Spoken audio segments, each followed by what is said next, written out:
Good day to everyone, and welcome to this online policy dialogue on the green transition, digitalization as an enabler for citizen participation, organized by the European Policy Center and supported by Meta. My name is Stefan Sipka. I'm a senior policy analyst and an acting head of EPC's Sustainable Prosperity for Europe program, and I'll be moderating this discussion. So today we'll try to tackle a couple of topics all at once. Needless to say, we are facing a serious sustainability crisis, climate change, biodiversity loss, environmental degradation, among others, and they are threatening our prosperity and maybe our very own survival in the long run. Hence, the Green Deal as the EU's response to the crisis and an attempt to achieve the green transition. When we talk about the green transition, this is not just a matter for governments and for different levels of different decision makers. We need to bear in mind also the citizens. This is important because citizens can support the green transition if we involve them in the decision-making process. They can help influence decision makers. They can provide valuable information via initiatives such as citizen science. They can provide relevant insights. They can legitimize the green transition via public participation.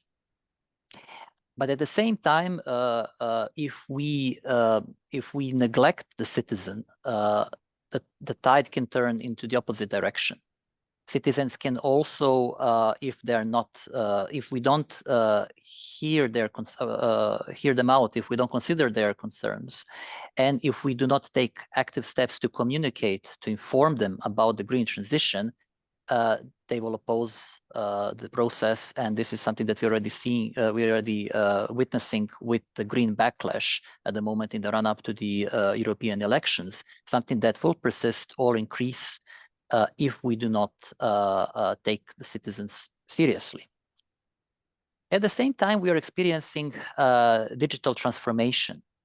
Digitalization is reshaping and modernizing our economy and society, and arguably can facilitate citizen engagement for the green transition.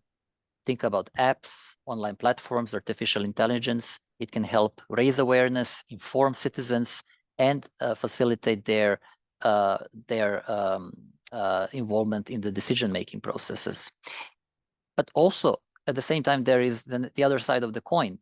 We see that there is disinformation is being spread and online, and also populist messages that go counter to the objectives of the Green Deal. So again, we need to think about actively how to benefit from these prospects of using digitalization for the citizen participation, for the green transition, while avoiding or trying to overcome the challenges that lie ahead. So this is something that we will be discussing today. And we have a panel of very interesting speakers to discuss this. I will just shortly introduce them. So we have Paolo Caridi, Head of Unit, Communication, Civil Society Relations and Climate Pact, DG Climate Action, European Commission. We have Assya Kavrakova, Executive Director, European Citizen Action Service. We have Kerr, Chief Strategy Officer, EIT Climate-KIC. And we have Raphaëlle Hennekinne, Director for Sustainability Policy, Digital Europe. Thank you very much for joining this discussion. Before I give you the floor, just a technical remark that we will start with your introductory remarks and then followed by the Q&A with the audience. But I would already encourage the participants to write their questions in the Q&A as soon as they can, so that we can address as many questions as possible by the conclusion of this event. So, without any further ado, I would like to give the floor to Paolo Caridi for your initial reflections, and happy to hear about the let's say overview of EU policies that can support citizen engagement, especially for climate action, and also if you have any let's say reflections on the role that digitalization can play in these efforts. Yes, thank you very much, Stefan. Thank you for inviting me to be part of this panel. When I receive this invitation, I start thinking, say, oh, do I have something to say about this? And then I start discussing a little bit with a colleague and say, okay, basically everything we do has to do with digitalization. We all our both communication and stakeholder engagement is by and large now somehow relying completely on digital communication as a minimum. So, and it's quite interesting because, I mean, things has been accelerating very, very fast. I mean, probably this same meeting 5 years ago would have been completely different. Well, first, you would not have been on Zoom to start with, and probably we would have a completely different conversation on the role of digital tools and digital communication to basically talk to citizens. Now, I wanted to mention basically three chapters or three parts very quickly. Information, disinformation, stakeholder engagement. So these are basically the three main axes of my daily work. And when it comes to information, as you know, in the European Commission, we still have, and rightly so, a traditional way. We do press releases, we have midday with a press at central level, with a spokesperson. So that's still there, and it is very useful. But even that is hybrid nowadays. So it's moved to something which without digital communication would have been basically unthinkable. But then if you move at my level, so I'm the head of communication for one specific Directorate General, so DG Clima, basically we communicate almost entirely. So if you exclude this part, which is fed through central commission communication channels, all the rest is basically on social media. So we have 4 accounts, we are on Twitter, we are on Facebook, we are on Instagram, we are on LinkedIn. We try to hit different audience through different channels, as you can imagine. So more professional messages on LinkedIn, young people on Instagram, people of my generation, Facebook, and so on. Now, what we do is basically every day we post something, can be about EU policy, can be about specifically news of the day, and very often there is a call for action also for people. So it's always between communication, but also there is always, because we deal with climate issue, which require basically buying in by citizens, there is always also a call for action messages, or we try to have also something like that. Sometimes we solicit comments even through the chat function. In particular in Instagram, we receive quite a lot of input, and that's also useful for us, not only to improve our communication as such, but also to receive policies message. So that's very useful.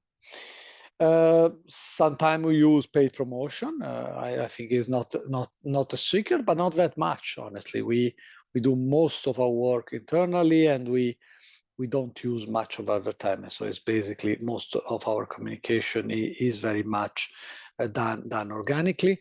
What we also do, however, is that we create specific folders in Canva, most of them, which are then easily shared also with both representation of a commission in member state, also with delegations in third countries. So they are quite easily editable and translated into languages, which bring me to my second topic, which is languages. We produce almost everything in English. Which is a huge limitation, of course, because it doesn't allow to touch directly many people across Europe. But as I said, we rely quite a bit on our network of commission representation and information offices to basically pick up the topics in our wiki, which we find useful, and then push it in the local language with a local twist as much as possible. So that's, let's say, more of a communication. Then on stakeholder engagement, we have one, I would say, the most important tool we have, which is the Climate-KIC. So the Climate-KIC is basically something which we started under this commission. It's part of a Green Deal.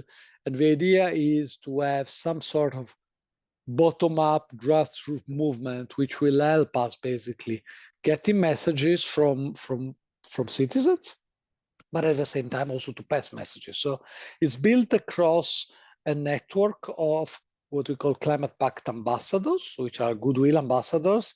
We have about 700 of them. The way we communicate to them is mostly digital, because of course we do editorial, which are web articles, we have newsletters, we have events, which are by and large online. We have one annual in-presence event, but basically the monthly regular event are all virtual. We also use a lot social media, and I can spend a few more words there. But what's for me is important is that what we want them to do is then to spread the word in their local community, not necessarily through digital. So we use digital communication as the first transmission chain, but then how they talk to people, we would like to be not only through digital media, but be an hybrid. So they can also, of course, just re-communicate, repost, inform people. But what we really want is for them to meet people. And we have this peer parliament, which was an initiative where people would meet with a few group of friends, neighbors, colleagues, family, discuss issues related to climate change and sustainability, and then basically come back to us and tell us what is the real feeling. So we use digital communication, but it's also part of something which at the end of the day requires some sort of real physical contact with people. Time is quite limited. What I wanted to share is also one experience we tried under the Climate-Pact, which was to have an influencer campaign. So, which is still not so common for the European Commission. The idea was basically to launch a challenge for individual influencers. These are not very big influencers, they are micro or mid-sized influencers. And the idea is that we give them a theme. There were 3 challenges. One was about sustainability in the fashion area, was about sustainable travel, and sustainable mobility. So they pick up these 2 challenges, and but they were free basically to do whatever they wanted using their normal kind of messages. We covered 13 member states with this first wave. I think we have about 20 influencers doing this work. And well, it was very successful. We reached 3.5 million accounts, 650,000 views. But was more interesting, we hit an audience which is very difficult for us to hit, which is mostly people under the age of 25, which is an audience which through our institutional channel is quite difficult to reach. And also people who might not be necessarily interested in hearing about climate change as the main topic, but for instance, both through fashion and mobility, we have mobility and tourism. So these are topics where people are not necessarily concerned, but using influencers, they could get a message about sustainability in this area, which would have been otherwise quite difficult for us to convey. A very last message, we also, one of our priorities is also to have youth engagement. As I said, this use of influencer is part of our youth engagement strategy, but of course, it's only part of it. What we do with youth strategy is to try and give them access to policymakers as much as possible. This is sometimes through youth dialogue. For instance, EVP Timmermans was quite keen on meeting youth, and he did it at least twice a year in presence, but all meetings were also hybrid. So there was the possibility also for people to join a distance. In any event, everything was live streamed. So that remains one of priority. Also in the Pact, about half of our ambassadors are young people. So that's remained for us very important, because also the way we communicate to young people needs to be somehow different. The traditional, let's say, press relation works only to rather limited extent, because the young people, especially below 25, are not big users of TV and written press. So for us here, basically digital, I mean, it's a digital generation, and we need to talk to them through digital communication and through a message which is accessible for them. Last point is very banal, but of course, all our events are now hybrid. I mean, I know it's banal nowadays, but again, looking back 5 years ago, it was not obvious. And my really last remark, does this allow us to go outside the Brussels bubble? I'm not sure, to be very honest, because we used to do stakeholder conference here in maybe the Charlemagne building with 500 people, and we considered a big success. Now we still do the same event, we still 500 people there, and maybe 1,000. I think our last event on the Pact, we had, yeah, almost 600 in person, which was a bit too much. In distance, but still, it was not many people were coming from outside our usual context. So I think digital is good. It allows a wider outreach, certainly, but for this kind of events, it's quite tricky for us to go outside our normal reach, and hence the climate pact for us is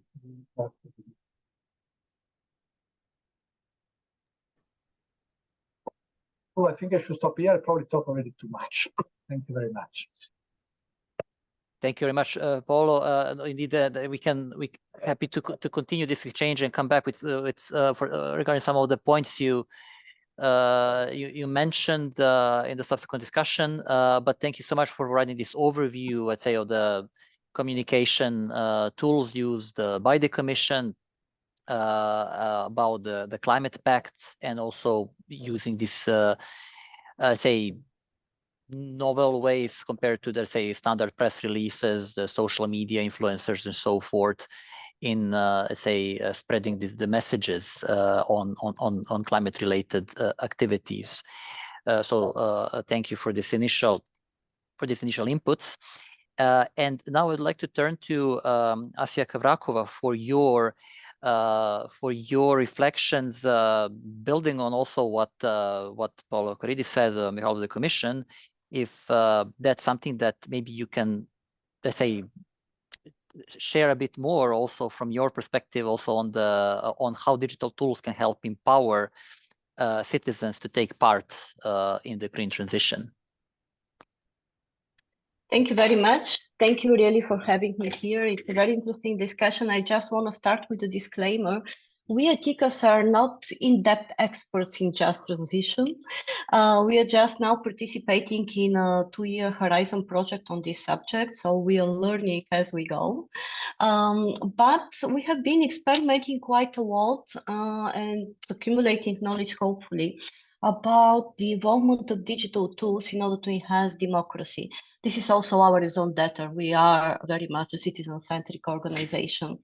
So if you allow me, I'm going to go through a presentation where I would like to, okay, wait a second, just to get rid of this. Yeah, of course, it's not easy. Yeah, just a second.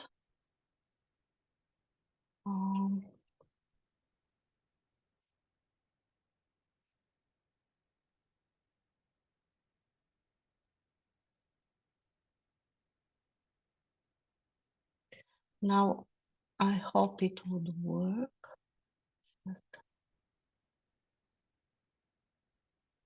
Yes. So do you see now what you need to see? We can see that. We can see the presentation. Yeah. That's great. So basically, one of the methods that we have been studying in the last couple of years, you will see since when, and we have been experimenting with on a subject which is not really digital transition one, but still has something to do with environment, air quality, basically a subject that is important for the health of all of us Europeans, is the method of crowdsourcing. And I would like to walk you through this presentation very quickly in order to show you more or less what we mean, what we've done, what we have learned. Of course, again, underlying that using digital tools for democracy is always an experiment. So you implement, you assess, you learn, you draw lessons learned, base your next pivot on that, and then you learn again. So let me, we adjust it now, of course. Now I can't just move forward with this. Yeah, it's just the first. Yeah, it's not possible for me. You can't. How you can't? I move can't beyond switch. the first. Yeah. Can you try with the keyboard with the arrows? Yeah, I'm trying with the keyboard and I'm trying also with enter, and it just doesn't work. Oh, God. Yeah. This is what happens. Perhaps if you shared it with our events team, maybe they could help with sharing the presentation. If they have it, they have the Yes. presentation. Then maybe that could be done A by solution. our colleagues. Yeah, you just need to tell them, I guess, when to change the slides. This will be very helpful. Yes, thank you very much. So we can go safely to the next one. Yeah. Yeah, so just a bit of a background who we are. We are an European association into existence for more than 30 years already. Our mission is to empower citizens to exercise their rights as European citizens. And to the next slide, please, we will see that for the last 8 years, and we have been exploring technology in order to reduce the gap between political representatives and citizens and contributing to the creation of a more engaged citizens through civic tech. So this is how we came to the subject of crowdsourcing. Next slide, please. And here is my favorite definition. About crowdsourcing is the definition of Brabham, who defines it as an online distributed problem-solving and production model that leverages the collective intelligence of online communities to serve specific organizational goals.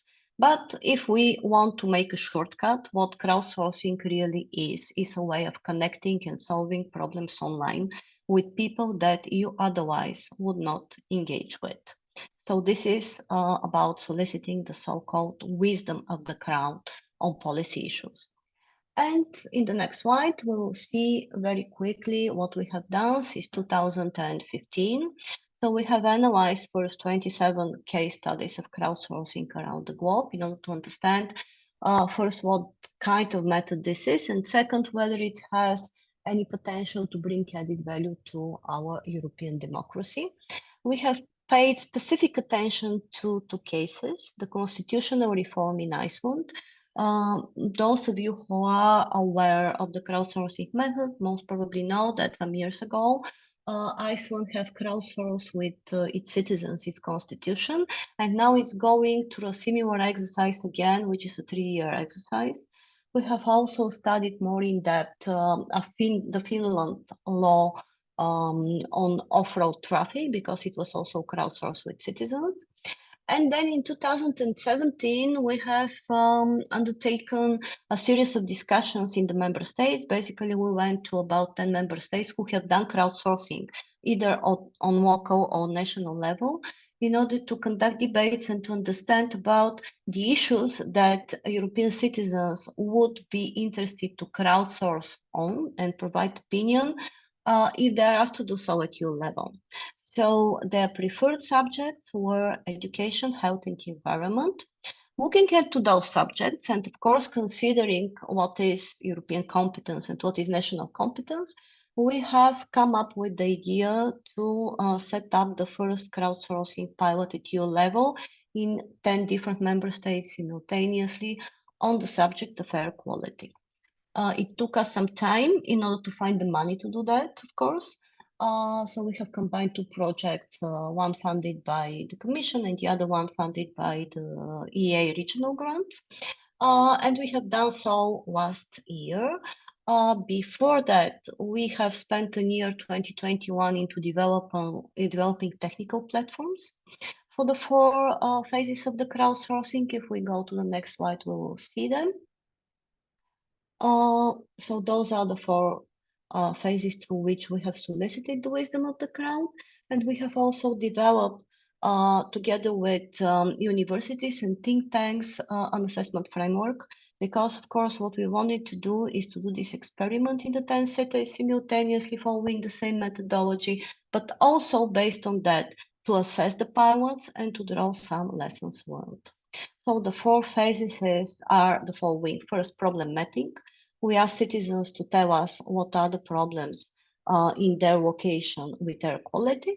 Then we ask them in the second phase what kind of proposals they have in order to solve those problems that they have identified in phase 1.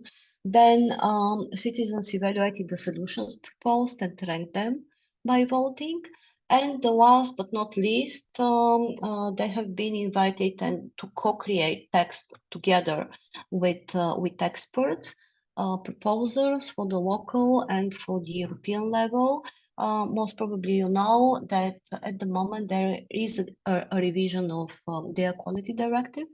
So all the proposals that we have gathered last year are channeled to the relevant parliament committees dealing with the directive, which is now in process of revision, as I mentioned.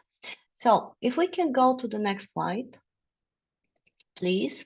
As I mentioned, we developed 4 technological platforms. So the truth is that we wanted to test a lot of things through those pilots. Even if you ask me today, I would say that most probably we tested too much. So we tested individual technological platforms for each phase. We tested the method of crowdsourcing itself. We also tested the universally applicable assessment framework that we developed a year prior to the crowdsourcing. So all of this was, testing in making and piloting in order to draw some conclusions. If we go to the next slide, please.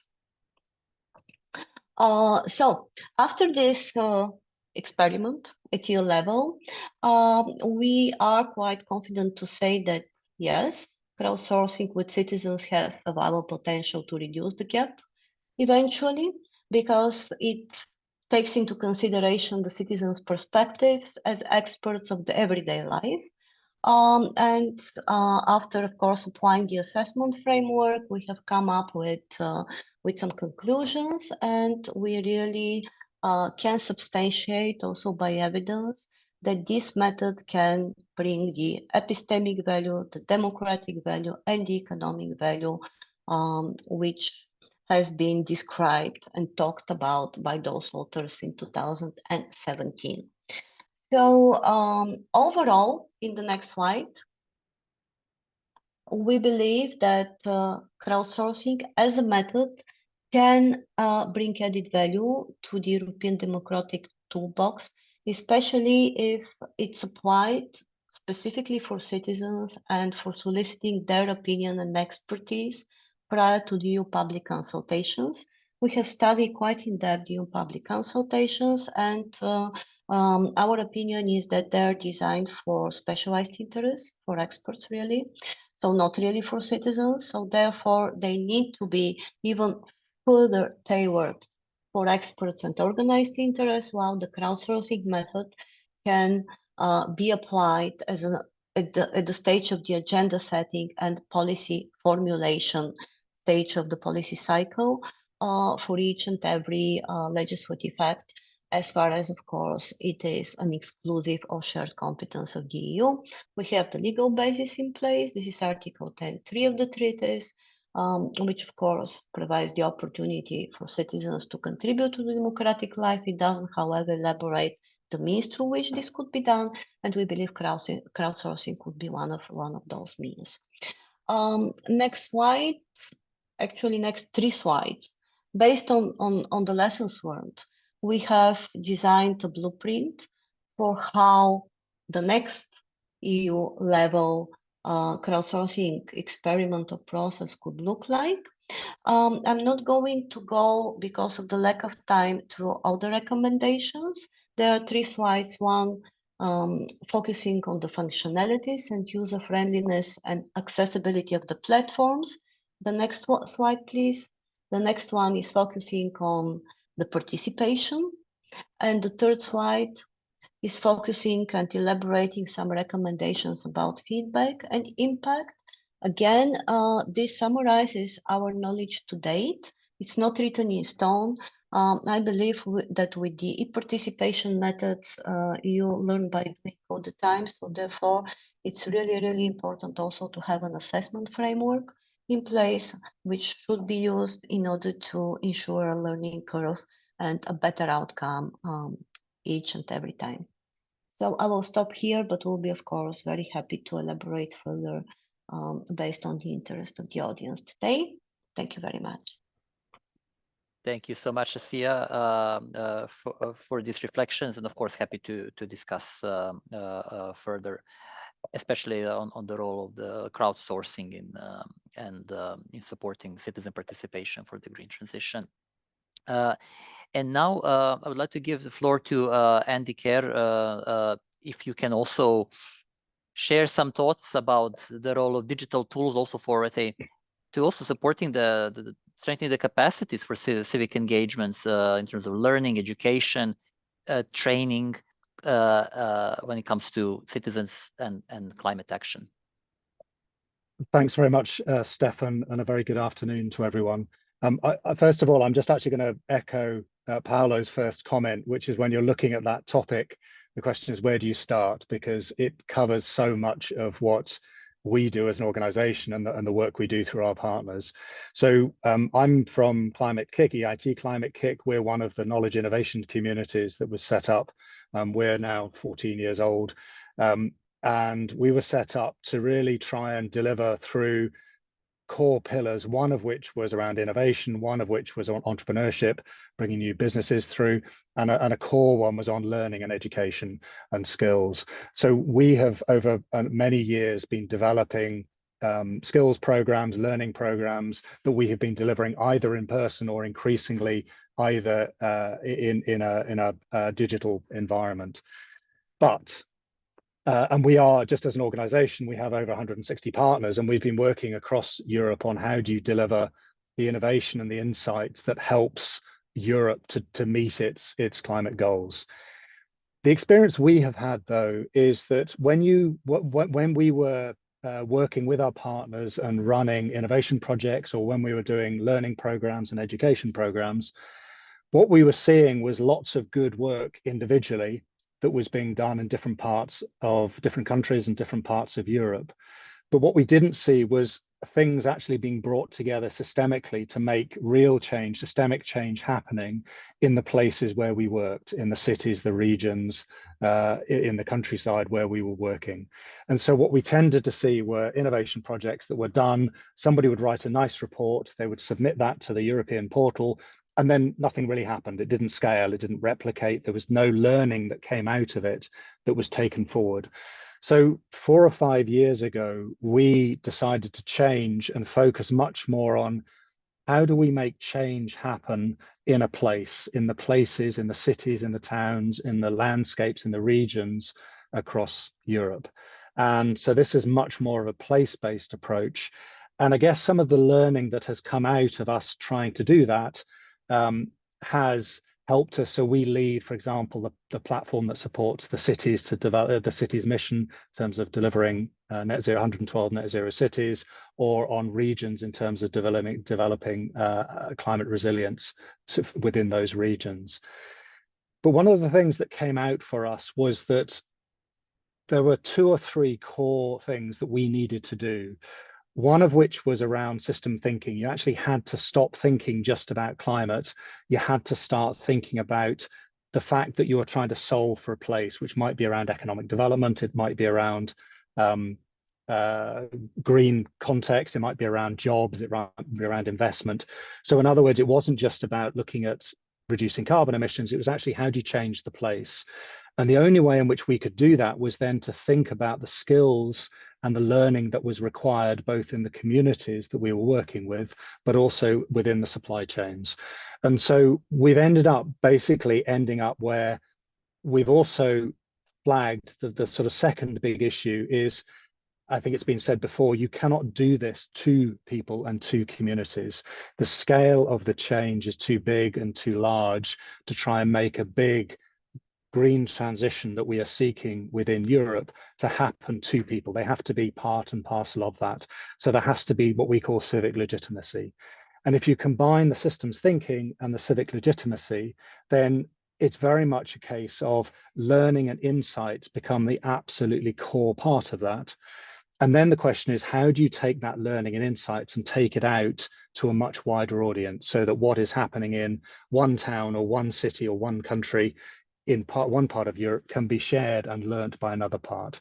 And that is not going to be done face-to-face. That will be done through different digital platforms. So it becomes incredibly important part of how we are building those insights and those learning. And we are also clear, I think, from our work, that none of us have all of the solutions to this. These are systemic problems. There is no one organization, no one government, no one industry, no one municipality that can solve this. So again, building that shared learning and insights infrastructure is best done with digital and data assets.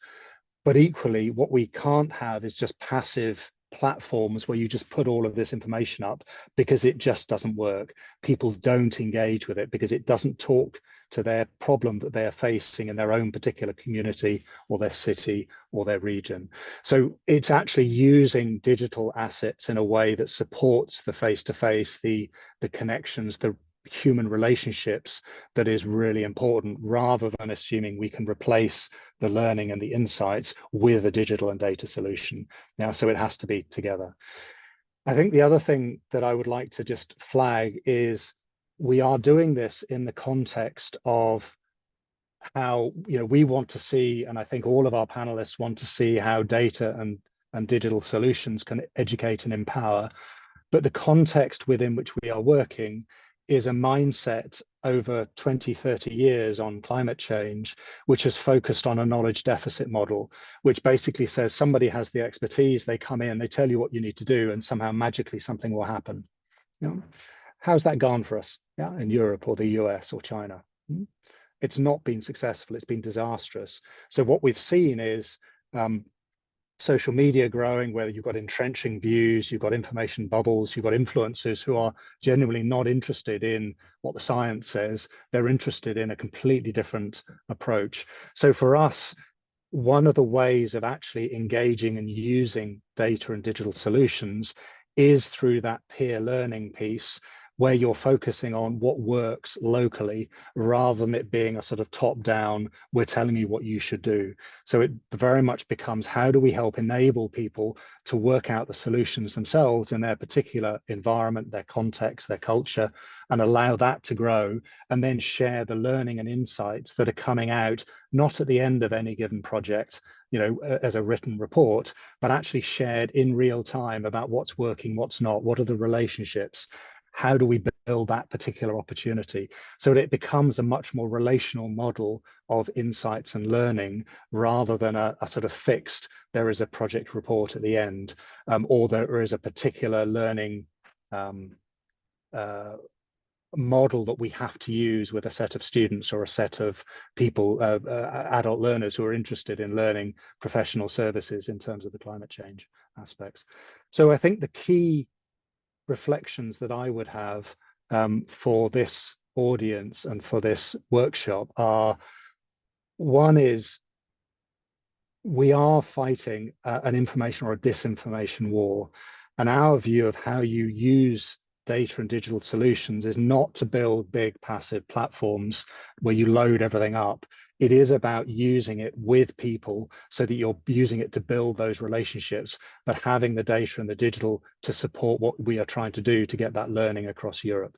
So one is very much around how do you develop the learning from doing, from actually learning by testing, exploring, and then sharing, and having the digital platforms as a means of building that portfolio of understanding about what does work and what does not in different places. But actually the connection still has to remain human. That relationship piece is absolutely the core. So it's then a human plus digital and data solution that actually gives us the real scaling and the replicability that we want, so that what works in a number of cities or in a number of parts of one country, we can take and learn and scale into others. I do think the second thing is, you know, we are living in a world which is immensely complex, and it's very easy for people to come in with very simple solutions, particularly around the populist politics. And so for us, a lot of it is you have to demonstrate what works, and you have to demonstrate that at a local level, and then let not the experts come and tell people what's working, but actually let the communities, the municipalities, the local businesses, actually they're the ones we need to bring forward in terms of the influencers, because they're the ones who build that peer learning experience that we need. And I think I'll leave it there, but I think those are the key learning that we've had over 13, 14 years of trying to build learning environments within which we can share learning across Europe. So thanks very much. Thank you so much, Andy, also for I guess building also what Paolo said, that's it's using digital tools, but also keeping the connection, the interpersonal connection, and the human involvement in that sense, but augmented, strengthened by digital tools, and the importance of bottom-up and place-based approaches, and also for the legitimacy of the entire process. Again, happy to come back to some of the points in the subsequent discussion. And then last but not the least, Raphaëlle, Hennekinne, happy to hear from you about these prospects and challenges in using digitalization for the citizen participation. As I mentioned in the beginning, it's not just about the governments deciding on the green transition. We think about the citizens, but of course we need to think about the industry and the business community, and namely in this case, especially the IT sector that is providing the tools, the means in which we can connect, we can share information, and we can contribute also to the green transition. So happy to hear any additional reflections you may have on this topic. Thank you very much, Stefan. Just a few words of introduction first. So my name is Raphaëlle Hennekinne. I'm a director for sustainability policy at Digital Europe. Digital Europe is a trade association. It counts more than 100 of corporations and around 40 national trade associations, which includes hundreds and thousands of SMEs. We have a very broad membership across the whole ICT value chain. And actually with more and more what we call verticals companies, so corporations moving towards digital and green transformation. You can think of buildings, agriculture, and so on. I would like to start with actually a very, very recent anecdote. I live in Saint-Gilles in Brussels. I'm a big fan of my neighborhood. And just yesterday, a friend of mine told me that it was the last day to contribute to a consultation about the redesign of one of the big roundabouts in Saint-Gilles, in La Barrière, as part of the famous or infamous Good Move plan. I think that we'll talk only to the Brusselaars in the discussion. I was not aware of this consultation. My friend sent me like some very obscure documents, urbanistic documents. And it didn't say anything about how and when and where to send my feedback. So conclusion, I let it go. I missed the opportunity to voice my concerns and actually to advocate for a safer and greener pathway for pedestrians and bikes in Saint-Gilles. So that made me wonder, what if instead of these friends sending me those documents, I had received a notification with access to some kind of platform with, for example, a virtual twin of these neighborhoods, which would allow me to see the different design options for this roundabout and the impact of those different options. For sure, I would have been so much better informed than just this kind of random consultation. don't want to blame the Saint-Gilles commune. I think they're doing some great things.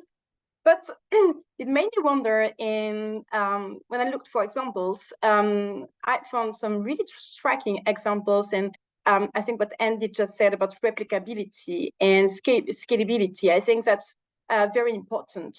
So for example, a few years ago, the French city of Rennes in Brittany, which has around 500,000 citizens, developed a project called Virtual Rennes with the company Dassault Systèmes, which is also a member of Digital Europe.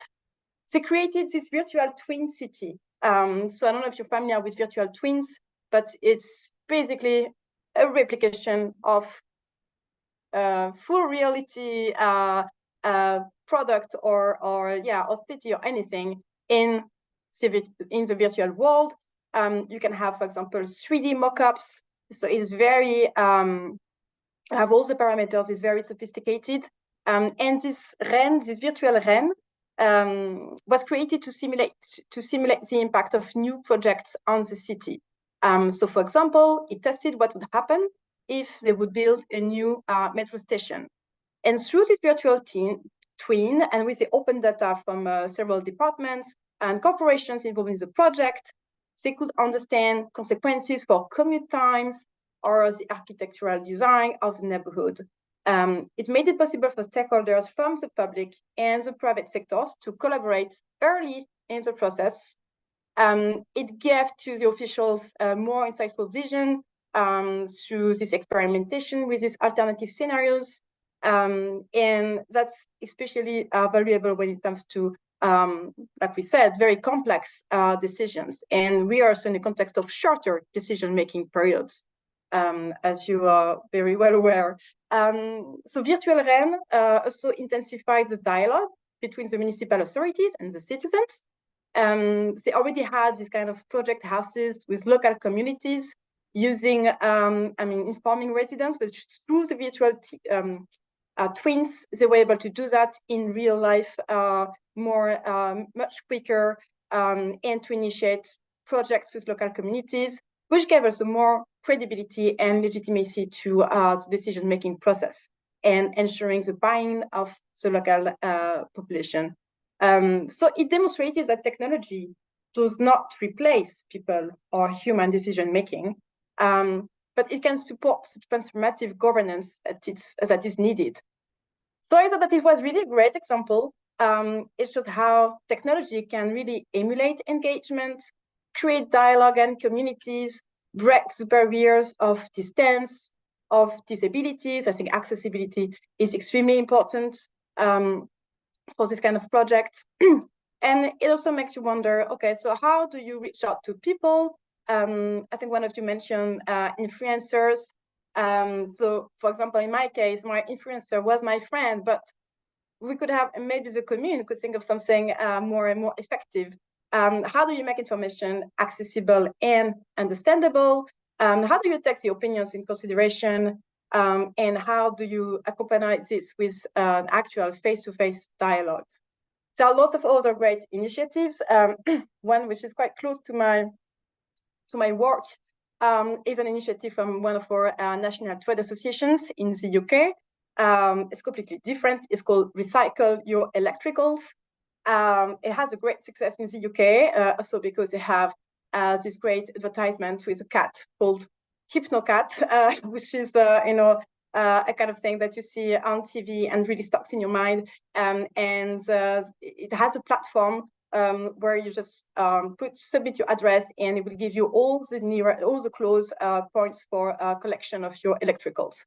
I'm sure lots of you are aware of initiatives like Good to Go, BlaBlaCar. Also a very nice one is Hack Air, which is an open platform which was actually created by citizens to measure and understand air quality. And through this platform, individuals were able to actually change their behavior and to understand air pollution. And this really creates community. So green and digital transformation are taking place at the same time. Digital innovations like AI or blockchain provide unprecedented opportunities to accelerate climate action and environmental protection. We have an increasing amounts of data becoming available. We are able to collect, process, analyze very large data sets, which will help to generate sustainability insights and bring new solutions to complex problems. So access to information, awareness, advocacy, petitions, crowdsourcing efforts. And we also see that digital governments, so citizens, but governments are definitely increasing their efforts. According to OECD, in around 10 years, the use of digital government services has tripled. So across the world, everywhere, more and more governments and public authorities are trying to launch more open data initiatives. Recently, so my organization is working very closely with Ukraine to help with the reconstruction of Ukraine. And we have seen an absolutely astounding presentation from the digital minister for the vision of Ukraine in the future and how they will use e-government to also reconstruct the country and bring unity and allow everyone in the country from even remote areas to contribute to the future of Ukraine. So that's very impressive. I would like to share really our vision as Digital Europe. It's a very, very fresh insight because we are developing a manifesto for next year and we are advocating for a digital powerhouse. So our vision for 2030 is that all citizens will be able to be supported by fully digitalized and accessible public services. They will have the digital competencies to thrive and they will live in clean and green cities powered by smart technologies where they will be able to cut their emissions. In 2019, already a while ago, we had set some KPIs, some targets for citizens to use e-government services. And it looks like those targets, our target was 75% of citizens using e-government services and using online forms. And it looks like this target is on the right track to be reached. So that's great. So we're setting a new one. Now we want 100% of public services to be available online for citizens and businesses. And we want 50% of citizens to have good digital competencies.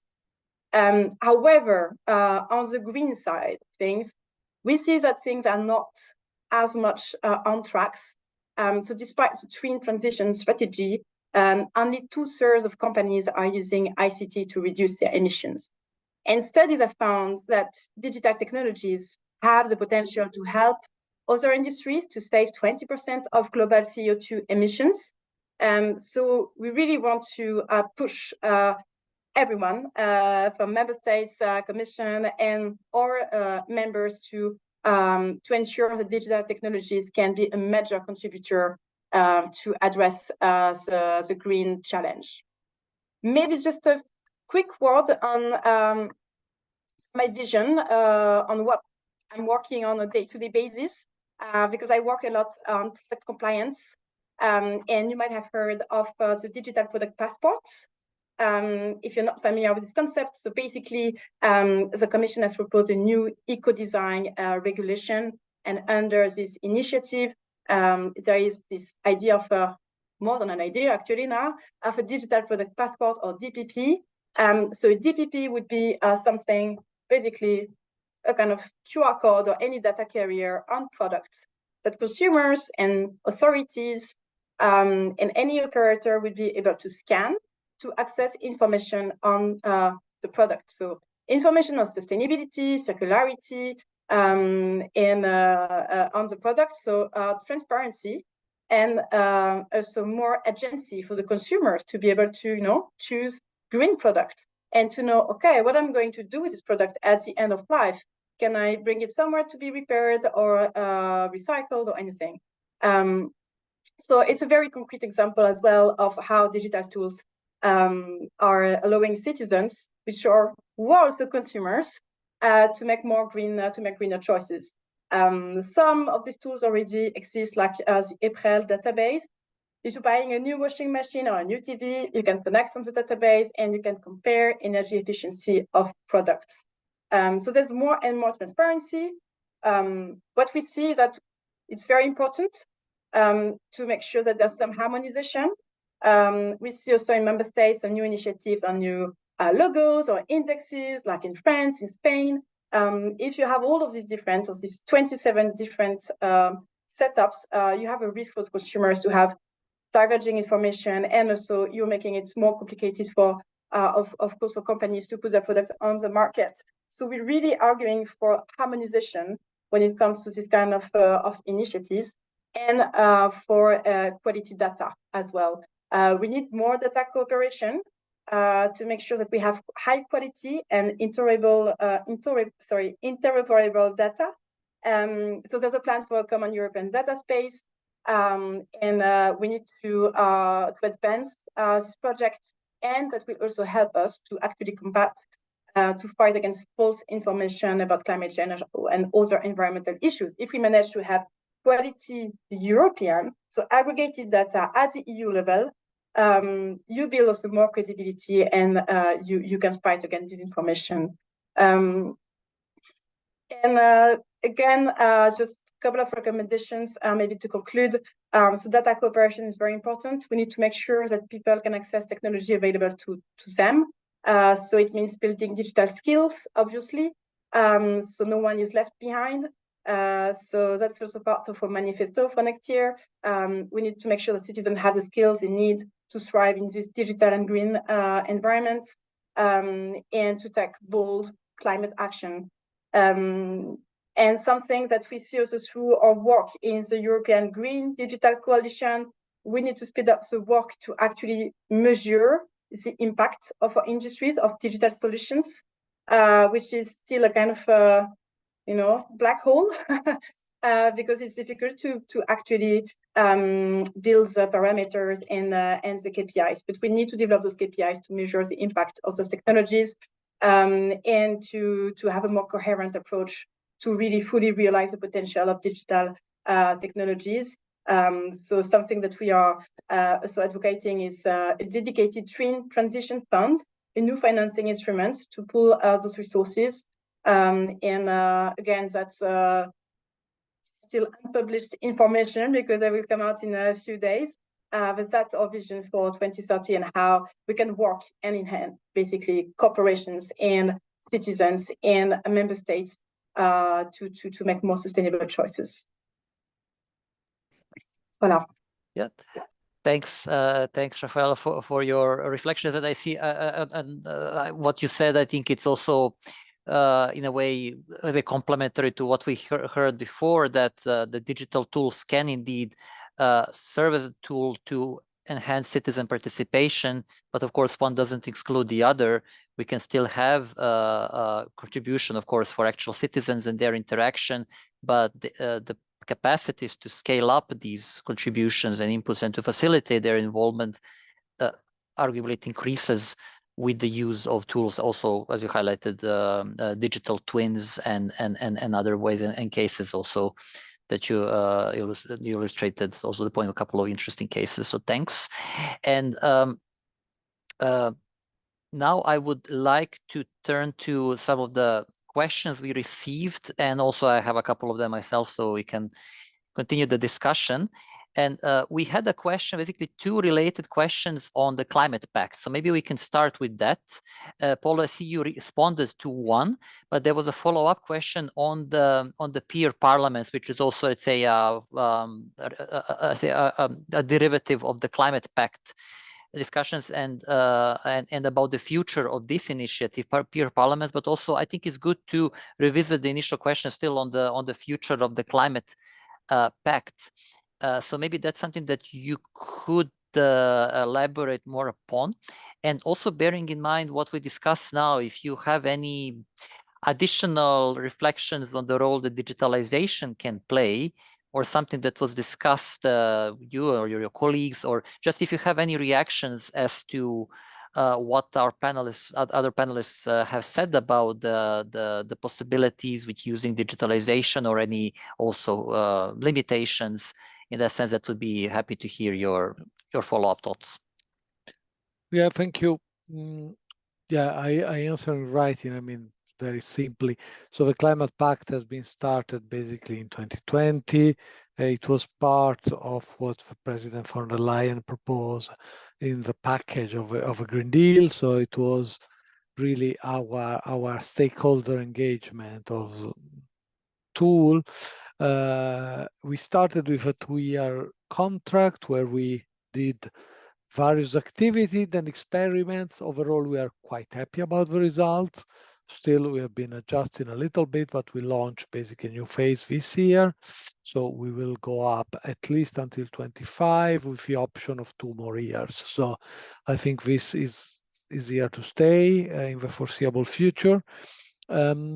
Then there was a specific question about the peer parliaments. Now, the peer parliament was born with a very specific purpose, but we found it indeed very useful because, as I mentioned before, digital is good, but at the end of a chain, there are still people. And if you want to get, I would say, qualitative input more than quantitative, maybe sometimes you really need to go and talk to people face to face. So that for me was really the big value added of a peer parliament. And the reply is yes, we are going to repeat something similar in the future. We don't have something like the Convention of the Future of Europe as a framing environment, so we have to create it ourselves. But yes, the short reply is yes, we are still thinking on the exact modalities, but we would like to do. Yeah, I mean, I think I can basically subscribe to almost everything Andy has been saying. I mean, we maybe from Raphaëlle, the use of IT, I was quite surprised to hear how little basically information technology is used for sustainability. Well, half surprised, in fact, let's say, because every time I meet IT company, they tell us how much more you can do with good data. Basically changing very little, just optimizing. You can have efficiency gain, which are amazing, and it's quite surprising that, I mean, I can understand citizens, but even company don't necessarily pick up opportunity which are really low-hanging fruits. So I think there is a lot to do. Do we have a role in that as a Commission? I'm not sure, to be honest, because our main role at the end of the day is legislative and regulatory. When it comes to implement, and I would say in that sense, Fit for 55 is basically done in terms of legislation. Now, of course, come implementation. So legislation is still relatively easy compared to implementation. And I very much hope that company, I'm pretty sure company will resort to it because, as I said, sometimes you can have very easy, not only companies, cities, for instance, traffic management is still by far suboptimal, and that could be improved greatly making better use of data. So there are many opportunities. We try to work to some extent, for instance, with cities through the Covenant of Mayors, which is, I didn't mention in my speech because I could not mention all initiative, but it's also a way for us to basically have an engagement with stakeholders, in this case cities, and we also use quite a lot digital means, but again, mostly communication. We create a knowledge hub also where cities can pick and choose best practices from other people, and there the role of big data analytics is pretty much prominent, maybe not as much as it should be, but there are already existing opportunities, and I hope they will be used more. Thanks, Paolo. And I just have a follow-up question on this. When you talk about the EU Commission's role in communicating and having this exchange with citizens or in different intermediaries like climate ambassadors and so forth, to some extent, I would like to also build on what Andy said that about the role of citizen involvement and communication, which is not necessarily just about informing citizens, so based on the knowledge deficit, but basically we talk about communication which is in a way shaping their view or helping them to be aware of different sides and also to take into consideration facts when they are making decisions. And here we go back to the role of misinformation or disinformation that can become very effective. For example, if, let's say, an ordinary citizen watches an appealing video online that convinces them about whatever conspiracy theories you want to pick on, suddenly that citizen becomes disengaged and can even vote for Eurosceptical parties or movements. Suddenly it becomes an issue that can affect the Green Deal, and all thanks to the communication, to the ways in which this message is communicated and misinforming the citizens. So I guess my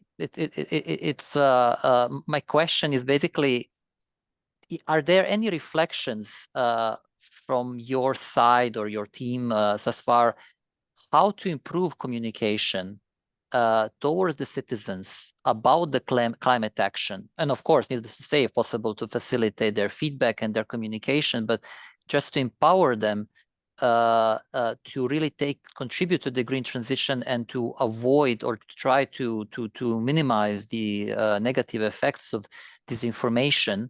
And this is not just about digital. Of course, you can spread disinformation in different ways, but also including the use of modern technologies, and how do we minimize that and maximize the benefits of using digital to actually in a constructive way and to share evidence-based information, but in an appealing way, in a way that can involve citizens on a continuous basis.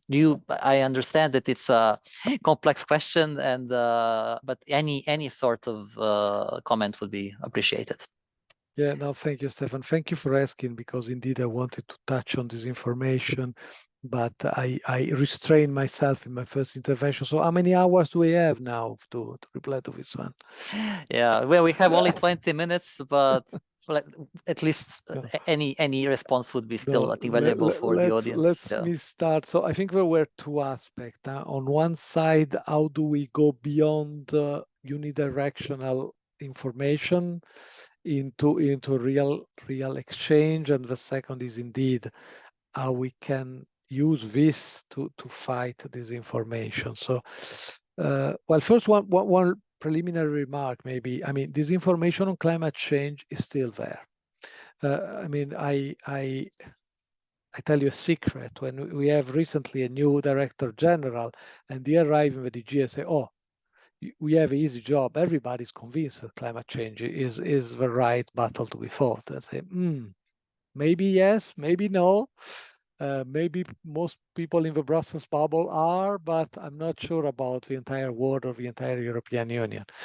So no, and the reality is that disinformation is still there. It's mostly generated indeed in social media. I mean, and it's according to various studies is mostly generated outside Europe. A lot of disinformation comes from hostile countries or hostile actors, let's say, who basically test new conspiracy theories every day, basically, and they pick up the one work well. It does not apply onto climate, obviously. I mean, we have the war in Ukraine has been seen an explosion of those, the coronavirus before, so it's not like we are the only area where this information is there. But especially after Elon Musk took over what used to be called Twitter, we saw an explosion of climate disinformation there, because basically many outlets, actors, let's say, who didn't find easy channels to convey a number of conspiracy theory, now they have again a new channel. So we saw an explosion really of this information. So it's from the basics, I mean, from criticizing basic science, and it became more sophisticated, because before it was, no, there is no climate change.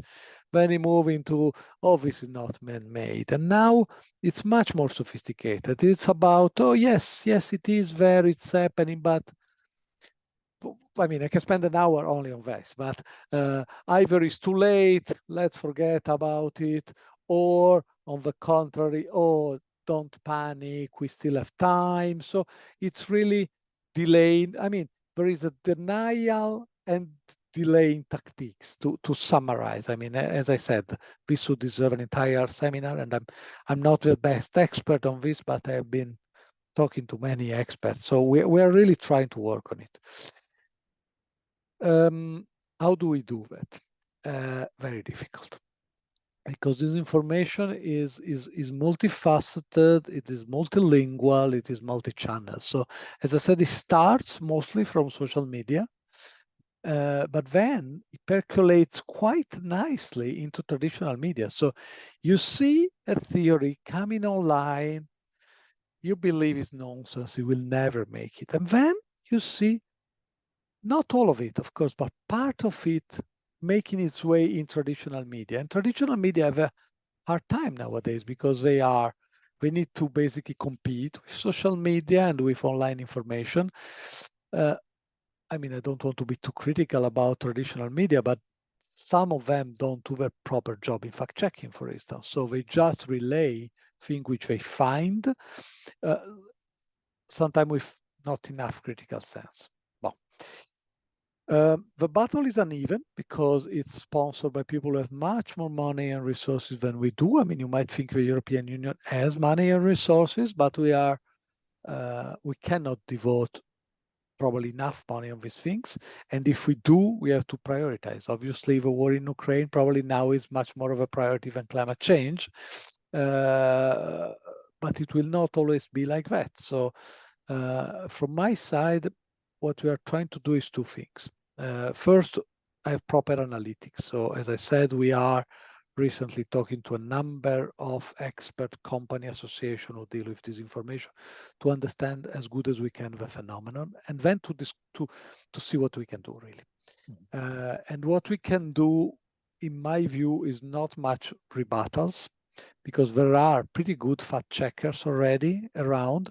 The problem is, how do you spread the good information? So I mentioned, for instance, in the Climate Pact, we use influencers not to fight this information. It was to convey messages about specific things. But I think influencers can play a very positive role there if we can convince influencer to help us on this and passing positive messages. So, Paolo, sorry to briefly interrupt, but do you potentially see the increasing role for the artificial intelligence for this contribution? Because I think AI in a way is helping to spread this information. Once you start getting involved, it will maybe choose similar material, and then it goes into TV. Yeah. It just becomes gets a life on its own, but maybe it can be used the other way around for positive impact. No, you can use the other way around, but of course, contrary to disinformation professionals, we have ethics and processes. So what I think we cannot do is basically to generate, let's say, if we generate artificial intelligence content, we need to declare it to start with. Second, artificial intelligence can be extremely efficient for rebuttals. So you feed it with the right science, the peer-reviewed, reliable science, and they could do rebuttals very easily. But then you end up with a rebuttal between AI or between trolls and AI. It's useless, basically. You feed the beast rather than fighting it. So it doesn't work. I mean, I'm really convinced it doesn't work. What artificial intelligence is helpful is for analytics, because then you can get patterns, themes, and then based on that, we can build positive messages. But I have been talking already with some company who even provide this kind of services. I remain to be convinced that we can use artificial intelligence in a meaningful way at this stage, let's say. I'm much more a believer on using artificial intelligence to understand the phenomenon, but then we need to rebuttal with positive messages and facts. I mean, as boring as it is still the right way, I believe. Yeah. Then I can spend another hour on empowerment, but maybe I should stop. I think we may need another that would call for another discussion, and definitely we will continue working on this topic. But it's good already to hear your reflections now. And then indeed, I wanted to turn to you, Andy, if you have any, or of course, reactions on your own, but just a question on the place-based approach and the wider contribution of the citizens. Just what are your reflections thus far? Because you can imagine that communities focused on place-based approach will have very local inputs, but of course the green transition goes beyond regions and borders. And sometimes when they provide their local inputs, they can be influenced by the media, by the social media, and also this information. So they're not really sharing their genuine experience, but they are actually talking about what they saw on YouTube. So I don't know if you have any reflections on that. Of course, bearing in mind that we have, unfortunately, not a lot of time. Sure. But let's try to do as much as we can. Sure. And could I just start by building on Paolo's point, because I do think, you know, we have seen one thing I think we need to be careful about is that we don't assume all of the enabling structures stay the same going forward. So we've gone through a period when there was a sort of information deficit. We've gone into a world where there's an information overload. And what we have seen is there is so much information, and whether that's deliberate disinformation like deep fakes and so on, or simply disinterest from people who are not interested in the green space, what we are starting to see is a move away from trust in particular institutions to trust relationships or trust networks, where an individual trusts those people that he or she trusts within that space, which might be peers, they may be friends, colleagues, family, and so on. So we're almost seeing we've seen a growth of the information to get to global levels through social media. We're almost seeing the trust pulling back in, right the way back into where are the trusted networks that I can believe, because I just don't believe what I'm seeing on the media, because it's, you know, the media is part of the problem, and so on and so forth. So I just think we need to be conscious of that trajectory as well. What we are finding on the place-based side is that it is less susceptible to some of those politics, because if you work at a place-based level, whether it's a city or a town and so on, then regardless who is the political party in charge of the authority, they actually do have a collective interest in solving some of the problems locally. So what we tend to see is much less of this disinformation campaigns. There is a lot of politics and a lot of very vibrant politics about whether one thing is right or wrong. But what we tend to see is the focus is more on the delivery side, not on the, you know, should we do it, should we not, what's the policy, what's the not. It's much more about how do we make it work in practice. So I do think that that piece is helpful. You are quite right that, of course, we can't just be a set of kind of independent little places that don't talk to each other and aren't aware of the flow of people, of goods, of services in and out, both economic and environmental services and goods in and out of a place, a city, a region. And that's where the whole supply chains for, you know, the renewable energy transition that we're going through becomes important. But what we are certainly finding is that those trust networks that I was talking about, where are much more of an enabler rather than a blocker when you go down to that subnational level. It's not a perfect silver bullet. It doesn't solve everything, but it certainly makes it easier to have that conversation at that regional level, to say there is a collective interest in getting jobs, in getting investment. We see where the markets are going. I don't care whether somebody's right of centre or left of centre. They all actually want the best for their local environment, their local space. So it becomes a much easier place to have those conversations where you can actually test things and learn, and then you've got it much more visible within these peer networks, whether they're social media networks or others, which says, actually, we've tested this, it works, let's keep going.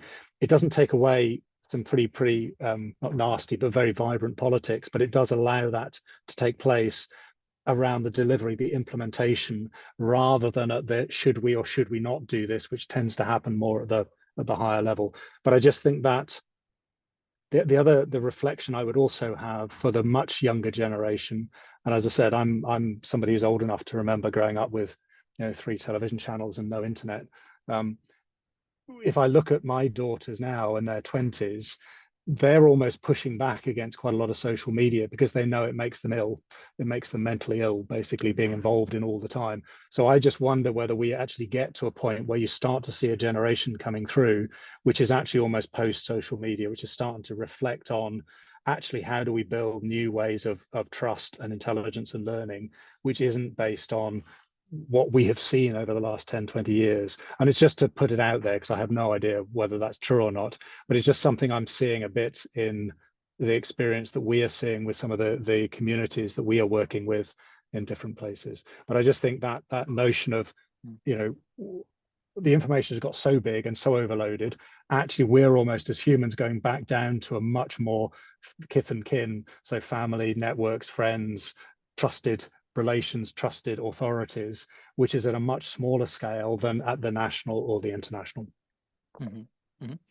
No, thanks. And of course, we can't predict the future, but we can consider different scenarios, and like post-social media could be one of them. And also it depends how useful people find it, and compared to any, let's say, difficulties they can experience in that sense. But indeed, the importance of having this discussion between people themselves, and with the, say, problem-solving approach or connecting, and that does help with the local level, and digital tools can then be helped to scale up and to share these experiences. Raphaëlle, over to you. I'm also building on what we discussed now. I would come back to the disinformation aspects in particular. I mean, also you mentioned briefly about the importance of aggregating data and common data spaces. That could also help to counter disinformation. But do you have any additional reflections on this? How could we move towards, say, safer digital space in terms of information sharing, in terms of sharing reliable information that can help citizens take part in contribute to the green transition? And also, I mean, besides the common data spaces, if there is anything else that the EU can do to enable you and the IT industry to support citizens so they can take part in the green transition, on top of what you said already, or anything else if you want to add for the closing. Thank you very much, Stefan. Really big questions, I have to say. Not sure I have really the answers, but maybe just to react to what Paolo said earlier, that he was surprised that the actual contribution of ICT tools was so limited to to limit carbon footprint and so on. I think indeed there's still a big margin of maneuver to increase the part of the role of digital technologies for climate. And I actually think that in the legislative initiative that the Commission is taking, there is still some room. Like the DPP is a very good example. How we can achieve those big objectives with those digital tools. I think there's still sometimes some kind of let's say old-fashioned mindsets relying on more traditional ways. It can be as simple as keeping paper documentation for controls at the customs, these kind of things, and we see like firsthand as a trade association when it comes to those discussions. We see sometimes member states, some authorities are quite keen to keep those traditional ways, and we find it difficult to say, oh, but actually if you use a digital tool, it's much easier to actually communicate with your colleagues from the border, just in front of euros or this kind of thing. So there are still some obstacles, some mindsets that we have to change, I think. So this is an example, just paper documentation, but I think we can find more. And something we're also working on is the digitalization of the energy system, where we think that digital can make a huge difference. And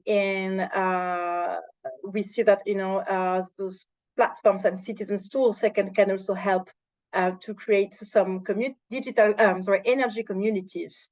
That's something that maybe we become bigger in the years to come. You know, just local communities coming together and organizing themselves with digital tools to reduce their consumption. So these kind of things. So yeah, I think there's still a big potential we have to tap into. Yeah, I think, well, in terms of disinformation and safe space, I have to say it's not my main area of expertise. It's a very complex, and I have colleagues a bit more qualified on this area. A lot has been done already with ESA, DMA, but yeah, we still need to if we want to provide these visions that I shared earlier, you know, 2030 citizens living in a digital EU, we have to provide this safe space for sure.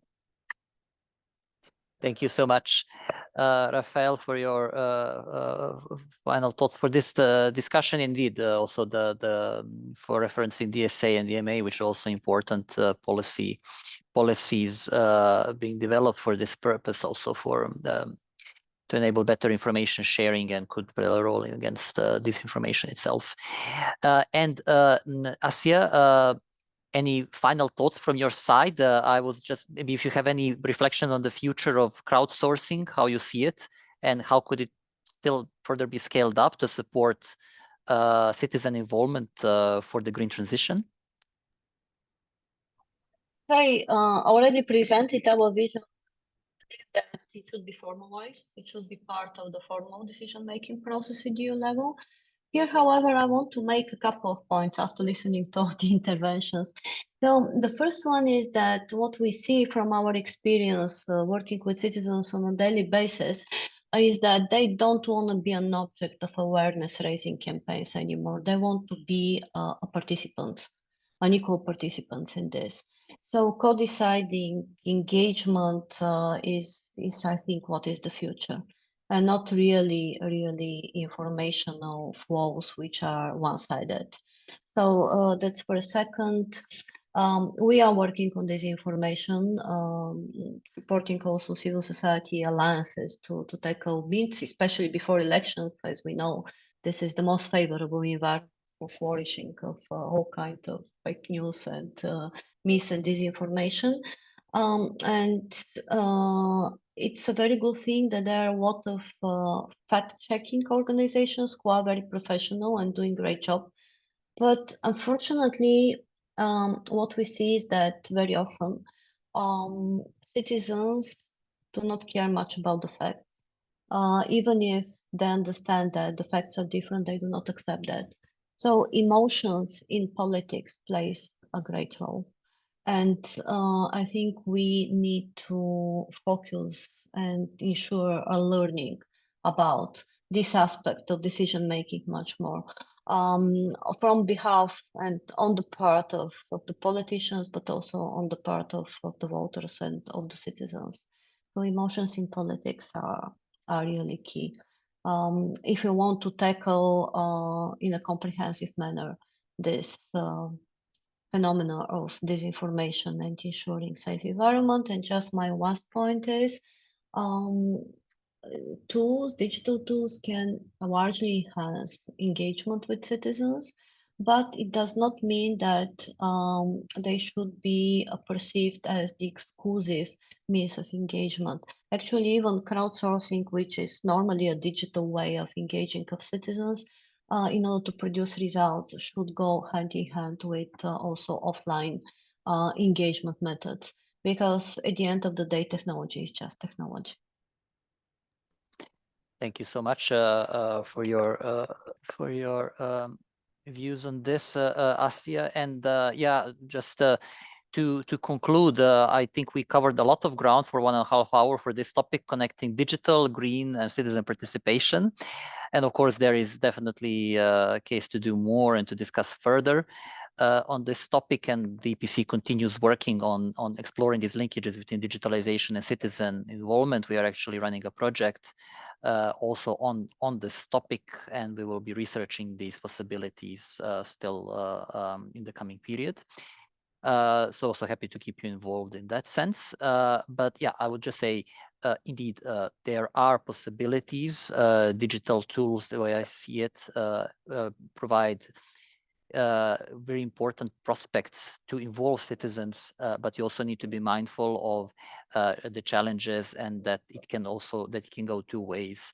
But when communicating with citizens, we need to look at new ways how we convey the messages. It's not just about information sharing; it's about emotions. It's about engaging citizens. It's about understanding their socioeconomic condition and their needs, so that we can actually get them on board and keep them involved in this process. And there are a number of cases, indeed, where digital tools, digital technologies can help bridge these great bridges between different stakeholders, citizens and governments, and they can facilitate citizen involvement and sharing of good practices and their contributions, so they can be taken up at other levels, and that can then help us ensure the legitimacy of the Green Deal, but also to help implement it more effectively. So on that note, I would like to end for now. Happy to continue this discussion, of course, in the future. I would like to thank our panelists for their valuable inputs, and also to our participants for their their involvement. And indeed, let's keep in touch. And meanwhile, wishing you a nice rest of the day. Bye. Thanks, Stefan. Bye. Thanks all. Thank you very much.